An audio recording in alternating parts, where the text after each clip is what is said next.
And now stay tuned for the mystery program that is unique among all mystery programs. Because even when you know who is guilty, you always receive a startling surprise at the final curtain. In the Signal Oil program, The Whistler.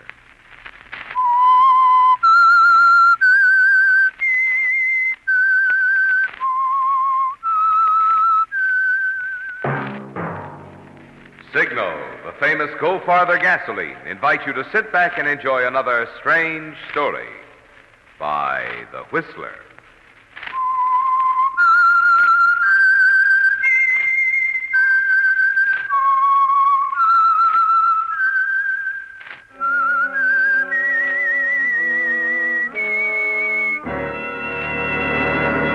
I am the Whistler, and I know many things, for I walk by night. I know many strange tales hidden in the hearts of men and women who have stepped into the shadows. Yes, I know the nameless terrors of which they dare not speak. And now, transcribed for the Signal Oil Company, The Whistler's strange story, The Murder of Byron Blake.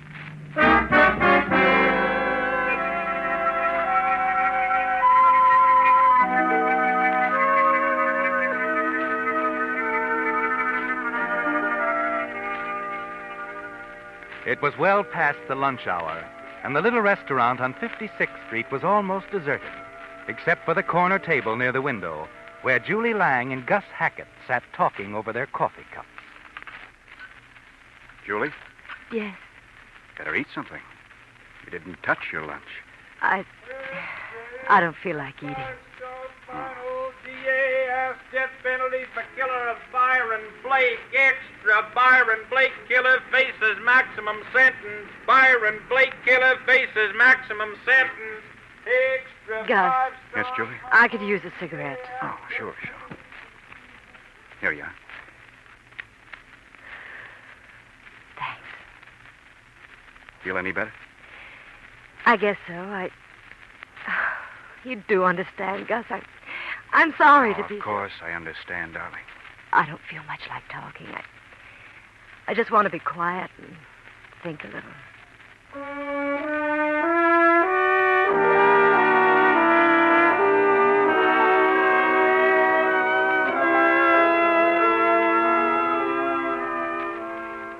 And sitting in the little restaurant, Julie Lang had a lot to think about. She was grateful for its quiet, a kind of sanctuary in the middle of a mass of howling headlines and hammering police officials. For although the current furor concerned Leo Sanders, Julie had been in the very center of the situation since that moment when Leo Sanders unexpectedly entered her life 2 months ago at a party. The party was just beginning to warm up when you got there, wasn't it, Leo? A New York party with all the trimmings. The penthouse, the theater crowd, the talented youngster from the New Review doing impersonations near the piano. You carefully adjust your tie in the anteroom just before you go in. Decide once again that no one can look more prosperous than an actor who's out of work. You open the door and run right into Julie. Julie! Leo! Julie Langmeyer, let me look at you. I'm a nightclub singer now. Left the Langmeyer back in St. Louis. Oh, really? Well, what is it? Lang, Julie Lang. What are you doing in New York? I'm beating the pavement, looking for a job. Theater? What else? Any luck? Oh, had to get me a secretary. Keep her busy day and night, just turning down offers.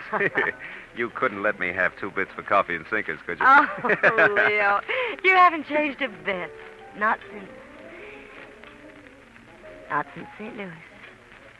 Yeah, St. Louis. Who you here with? Gus Hacket. Who? Gus Hacket, the agent. You mean the Gus Hacket? Why not? Oh, Julie, darling, you've suddenly become the most glamorous woman I ever met in my life. Shall we adjourn to the terrace? Please, Leo, not right now, Oh, no. come on. Come on, I just want to talk over old times. That's just it. That's all behind us now, Leo. I'm I'd afraid rather- I'll have to carry you out there bodily. There's no other answer. All right, Leo. But just for a minute,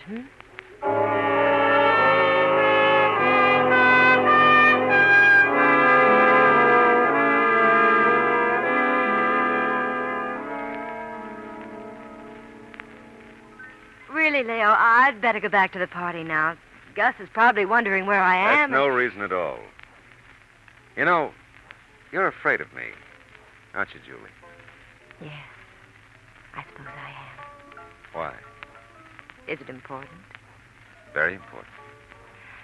I don't want it to happen again, Leo. St. Louis? Yes, St. Louis. I found a new life for myself. New friends. Julie, you still love me. Why don't you admit it? I don't know, Leo. So confusing. You're coming back this way. It can be just the way it was. Darling, I'm different now. I've learned a lot. You can help me, you know. Hackett's the biggest agent in the business. If you could get him behind me, well, there's no end to what we could do together. We'd go right to the top. It's not just that. There's something else, Leo. I don't want to talk about it now. Julie. Oh, Gus, I want you to meet an old friend. This is Leo Sanders. Leo, this is Gus Hacket, my agent. Hello, how are you? Leo and I knew each other in St. Louis. I see. Julie, Pat Hoffman's arriving. Pat? But he told me... Yeah, you'd better run out and say the right things. Go on now, hurry. Excuse me, Leo. I'm sorry, Mr. Sanders. I suppose she told you about Pat Hoffman. Well, she started to say something. Queer guy. He runs the nightclub where she works. Decided he's going to marry her. I see. No, I'm afraid you don't. You've known her for a long time. Oh, I went to high school with her. We went around together when I first started out, on the stage. Oh. Oh, you're an actor. Yes. As a matter of fact, I've been trying to make an appointment with you for a month. Finished a nice run with Fallen Star on the road. Sanders, do you mind if we don't talk business tonight? I guess I've got the jitters or something. Oh, I'm sorry. I didn't mean to. Oh, sure. It's all right. I told her again and again about that Hoffman character. I don't know where it's going to end up. Oh, is it that bad? No, worse. Look, I'll talk to Julie about you. She says you're okay. It's great with me. Maybe we can work out something. That's all I can say right now.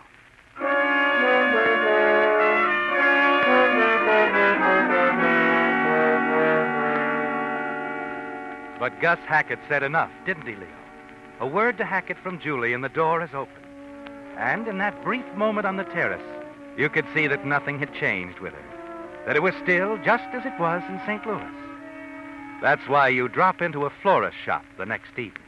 Yes, sir? I'll take a dozen of those American Beauty roses, the ones in the window, All right, sir. and send them to Julie Lang at the Parakeet Club on West 58th Street. You want to include a card? No, I'll deliver the message myself.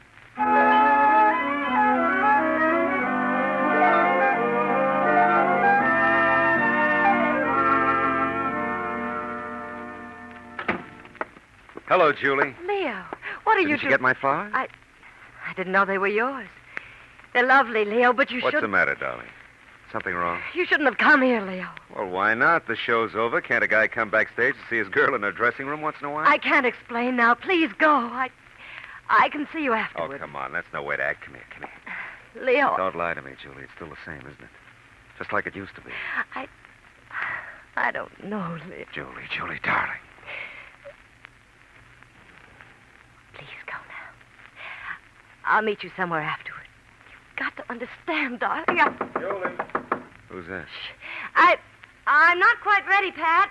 Just a minute. Hurry it up. Get behind that screen over there. Hey, what kind Please, of... darling. Yeah, but this is stupid. You're of age. Will you can do as I say? All right, Julie. Yes, Pat? What is it? I just want to tell you it's all set.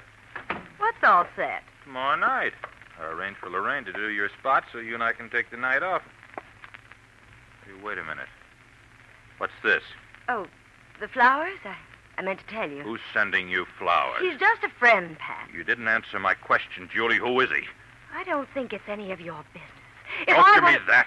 I'm tired of it, Julie. I told you before I wasn't going to take any more. All right, Pat, you don't have to take any more. I don't need this job. I don't need you. I'm not a child, Pat. You have Shut no up. right... And get this, Julie. You're staying here with me whether you want it or not. And you can tell your friend if he makes another pass at you, I'll kill him. Pat. That's all. Now get into your things. I'll have the car ready for you in 15 minutes.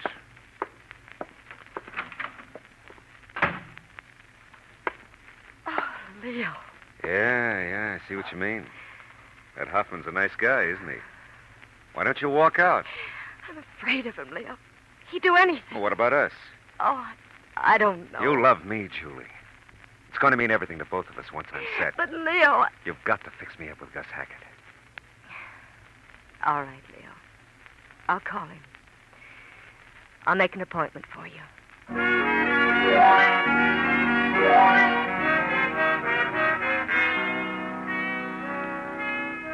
When you leave Julie, you walk rapidly towards your apartment. After 2 blocks, you have a vague feeling someone is following you. You look around quickly. And about half a block behind you, gaining on you, is Hoffman. You're not anxious for him to know where you live or who you are you, Leo? Quickly, you enter the revolving doors of a hotel. Hurry through the crowd in the lobby. Exit through the side door. Outside once more, you look both ways. Make certain you've given Hoffman the slip. Then start walking rapidly to your apartment.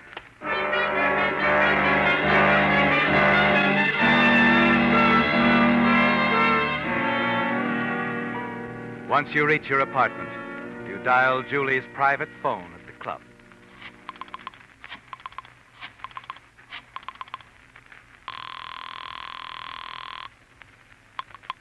Hello? Hello, Julie. Leo. I'm just leaving, Leo. I told Your tough boyfriend followed me after I left the club. Leo, no. Yes, but he didn't catch up with me. I lost him in a hotel lobby. Are you sure? Sure, I'm sure. Oh, I hope so, Leo. If he thought there was anything between us, he'd kill you. Not if I saw him first. Don't worry. I'll take care of myself.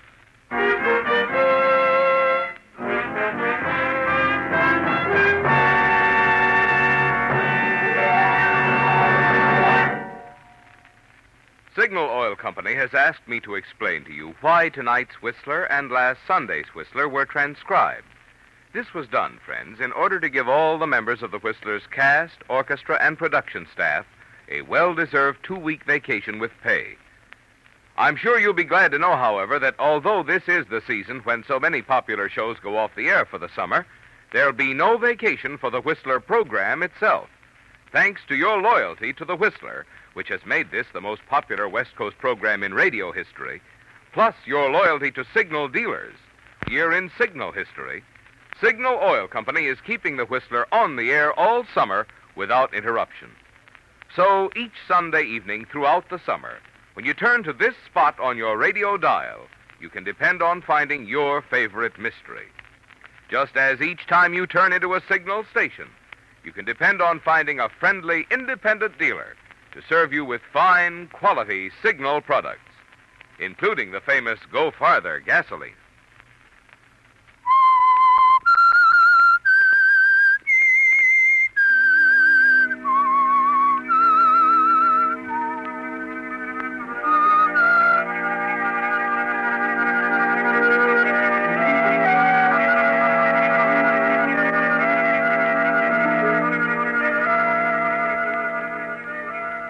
You're surprised, aren't you, Leo? Pat Hoffman's threat that he'd kill anyone he caught hanging around Julie Lang didn't mean much to you until he started following you after you left Julie's dressing room. Once you lost him in the crowd, you made a note to watch out for him in the future. Besides, finding Julie again has given you an inside track with Gus Hacket, the actor's agent. And you'll do anything to get a break in the theater, won't you, Leo? Anything. A few days later, you enter Gus Hackett's office to keep the appointment she arranged. Hello, it's certainly nice of you to see me, Mr. Hackett. Not at all, Sanders. Sit down. All right. Tell me about yourself. Oh, well, I started in stock in St. Louis. Went on the road with the second company of Pretty Boy. I had 16 weeks of that. Mm-hmm. Yeah, well, then, of course, there was the usual summer theater work, and I brought along some clippings. No? Good. Yeah, but really, there's one review I'm pretty proud of. A guy in Seattle thought I did all right with the lead in Primrose. Mm-hmm. A standout performance by a bright young newcomer, Leo Sanders, was well received by an otherwise restless audience. Sanders showed strong presence and a genuine understanding of Mr. Carter's principal character. Okay. Yeah, well, of course, that's all Bush League stuff to you, Mr. Hackett, Everybody has to start someplace, Sanders. Yeah. Don't let it worry you. As a matter of fact, the thing I have in mind calls for an unknown. Oh? Yes. It's Mel Franklin's new play. He'll be casting in about a week. Mel Franklin? Oh, that'd be quite a break. And from what he told me about it, there's a good chance you might be what he's looking for. Well, of course, Mr. Hackett, you know I've only done leads. I'm talking about the lead. Yeah, well, it's a little hard to believe that Franklin would take a chance on an unknown. Well, Mel has quite a few ideas about the part. Above all, he wants someone who isn't identified with any other characterization. I see. It's that kind of a part. Uh-huh. The play might suffer if the audience associated the actor with the wrong kind of things. Which brings up something else, Sanders. What do you mean? Your background. There were a few clippings you didn't save, right? Now, wait a minute, Mr. Hackett, has Julie been telling you... Julie about- hasn't been telling me anything. Except how competent you are. Uh-huh. No, Sanders, I found these things out on my own hook. It's a practice of mine in taking on a new client. And, just what have you found out? Well, let's say it wasn't entirely breaks that have held you back. I understand you got out of hand a few times. Oh, it was never anything serious, Mr. Hackett. That hit-and-run charge in Duluth was serious enough. You served time for it. Well, yes, but... And there are at least half a dozen times in the Midwest where you've been in one kind of trouble or another. That temperament routine doesn't go anymore, you know. All right, Mr. Hackett. I don't see what that has to do with anything. In this case, everything. I just want us to understand one another, that's all. Now, in dealing with Franklin, I'll do the talking. I understand, Mr. Hackett. And, well, I appreciate this even more. Don't thank me. Thank Julie Lang. I intend to. She's a wonderful girl, Sanders. I guess I'd do almost anything for her. I understand, Mr. Hackett. I hope you do. She's very fond of you, you know. I wouldn't want to see her hurt. Of course not. All right, Sanders. I'll arrange that tryout. Be at the 56th Street Theater at 10 tomorrow morning.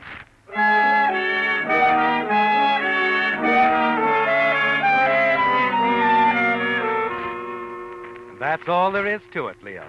It took Julie 5 minutes to do what you failed to accomplish in 3 months. You know how important she is now. That as long as she believes you're in love with her, anything is possible. You arrive at the theater as instructed by Gus. Sit by yourself in the wings, studying the play script that Franklin placed in your hand. Not long after, Gus arrives, and you see him join Franklin in the empty seats beyond the footlights. Then at last, you're asked to read opposite the leading lady. Think for a minute, Marion. I don't want to hurt you. I don't want to hurt your father. But please, consider my position. Oh, darling, you're taking it too seriously. Too seriously. Marion, those people are counting on me. You don't quite lose yourself in the part, do you, Leo? No, you do your best. But all the while you're reading, you can see the dim outlines of Gus and Mel Franklin beyond the footlights. And you wish you could hear what they're saying. Well, what do you think of it, Mel? The guy's good, Gus. Is he in? I don't know. I had another actor in mind, and I'd still like to listen to him. But it's between him and Sanders? Yes, I think I can promise you that much. Good enough. Except that I think Sanders is right. Sure, he's doing a good job, only... Well, Gus, I've heard things about him. I understand Oh, that's all in the past, Mel. Yes, but this part, he has to be a clean-cut guy or the thing will fall on his face. I wouldn't worry. Listen to him, Mel. He's really an actor. Listen. I'm sorry, Marion. But that's something I can't believe anymore. I'm sorry, too. I've done everything I can. Not... You may have something, Gus. Let me think it over. Okay. But you've got a chance at a hit on this one, Mel. Don't let a few rumors spoil it for you.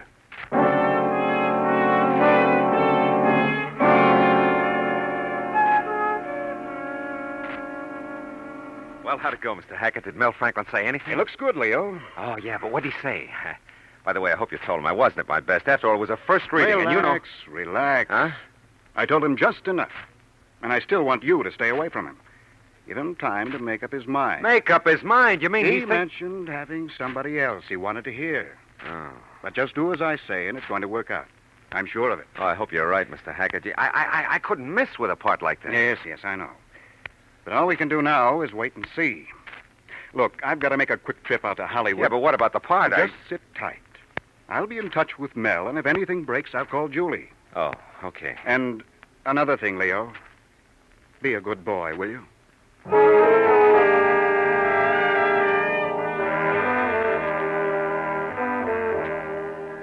You never dreamed it could happen so fast, did you, Leo? Yes, in a matter of days now, you'll know one way or the other. The waiting isn't easy, but Gus Hacket seems so confident, so sure. It's 3 nights later that you pick up the kind of a rumor you've been waiting for and hurry to Julie's apartment. Leo. Oh, good. You got your radio on. What time is it, honey? Almost 7. Ah, just in time. Craig Wallace is due on the air now. Oh? I just heard he might have a tip on the cast of Franklin's play. Oh, how would he know? Well, yeah, he's supposed to be an old pal of Mel Franklin's. Good evening, ladies Oh, here and he is. gentlemen. Let's see what he has to This is say, your New huh? York reporter, Craig Wallace, bringing you bits of show news picked up along Broadway. First off, I can confirm those rumors that have been flying concerning a split-up between actress Sandra Laverne and producer Buzz Foster. Sandra starts a new show to help her forget. And on the subject of new shows, I promised to have something about the stars of Mel Franklin's latest opening. Here it is. Listen now. Mel has picked a newcomer this time for the leading role opposite Broadway's own Vivian Marks. Needless to say, he'll probably be around for a long time. When Mel Franklin picks him, they're usually nothing short of sensational. And so, Mr. and Mrs. Manhattan, here it is. The man who will play the lead in Mel Franklin's new play is Byron Blake. What?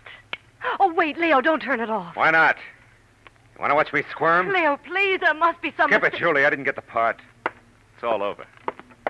Wait, Leo.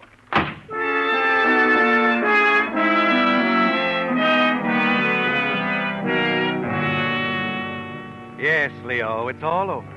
You tell that to yourself again and again as you leave Julie and aimlessly walk the streets. It's even worse now than before you ran into her at that party. Coming so close, having a dream in the palm of your hand. Then watching it vanish in a casual remark from a radio commentator. Yes, there are only 2 of you, Leo. And tomorrow they'll all tell you it was close. That it was a hard choice between you and this Byron Blake. And you'll smile politely and say, thanks anyway. And step back to where you were 3 months ago when you first came to New York.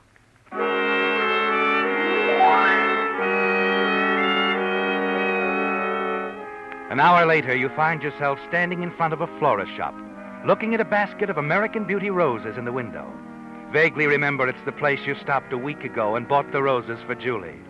The night Pat Hoffman said he'd kill the man who sent them. Suddenly, you find yourself tense, your mind going a mile a minute. Just a minute, please. Sorry, mister. Closing Yeah, up. but I want to buy some flowers. Too late, buddy. She'll have to wait till tomorrow. Now, look, I've got to have them. Those roses. I want 2 dozen. 2 dozen American Beauties? Yeah. Well, never too late to make a sale like that. Come on inside. Have you got 2 dozen? Oh, sure. Now, what about delivery? There's $10 in it if you deliver them tonight. I guess I could take care of it on my way home. Oh, fine. I want you to take them to the Parakeet Club. I know the spot. See that Pat Hoffman, the manager, gets them. He'll know who they're for. Okay, now what about a card? Yes. Yes, I want a card on them. Just put, to Julie, with all my love. Uh-huh. And sign it, Byron Blake.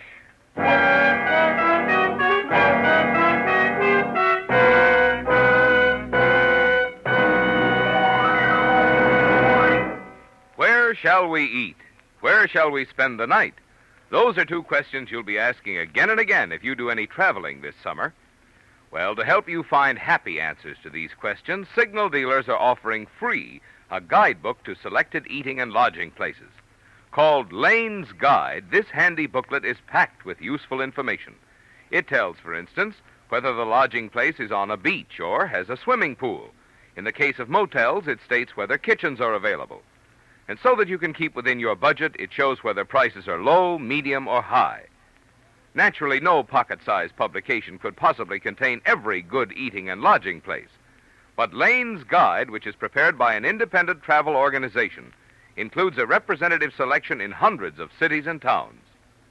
We sincerely hope you'll enjoy this latest step in Signal Oil Company's continuing efforts to make your motoring miles more pleasant.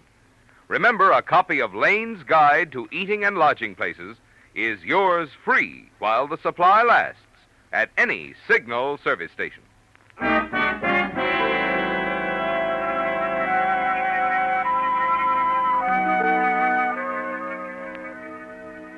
Yes, it was well past the lunch hour, and Julie Lang and Gus Hacket sat discussing the murder of Byron Blake, scanning the headlines of the sensational story.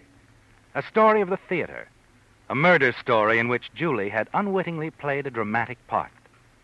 The first shock was over now as Julie and Gus sat in that little restaurant on 56th Street. While on the streets outside, the newsboys announced the fact that the killer had pled guilty and had thrown himself on the mercy of the court.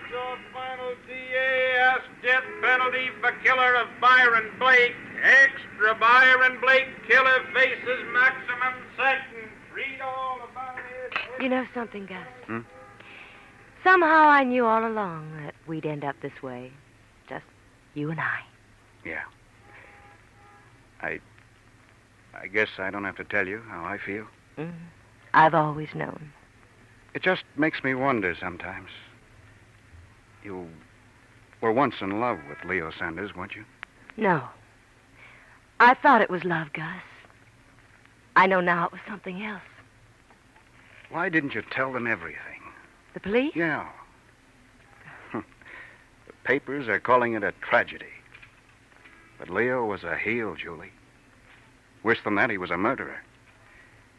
When he signed the name Byron Blake to those roses he sent you, he knew exactly what Hoffman would do. That's what's so wrong about it. Hoffman wasn't the real murderer. He was actually the weapon. Oh, please. I gotta get it off my chest, Julie. I guess I feel guilty in a way. It wasn't your fault. I know. But it never would have happened if Mel Franklin and I hadn't dreamed up that way of covering Leo's past. You mustn't blame yourself, Gus. Maybe not. But it's too bad Leo didn't know that the stage name we dreamed up for him was Byron Blake.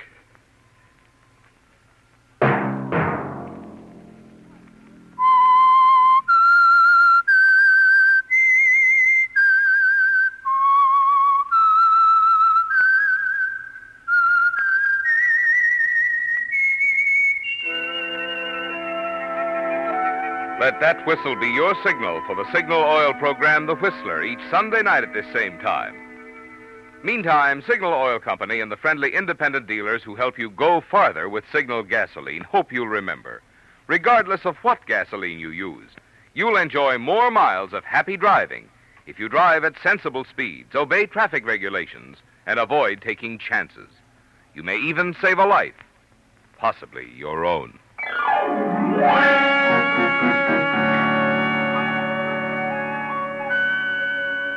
Featured in tonight's story were Bill Foreman, Gerald Moore, Doris Singleton, Barney Phillips, John Stevenson, and Bob Bruce. The Whistler was produced and directed by George W. Allen, with story by Gene Fromhurst, music by Wilbur Hatch, and was transcribed and transmitted to our troops overseas by the Armed Forces Radio Service. The Whistler is entirely fictional, and all characters portrayed on The Whistler are also fictional. Any similarity of names or resemblance to persons living or dead is purely coincidental. Remember to tune in at this same time next Sunday, when the Signal Oil Company will bring you another strange story by The Whistler. This is Marvin Miller speaking for the Signal Oil Company. Stay tuned now for our Miss Brooks, starring Eve Arden, which follows immediately over most of these stations.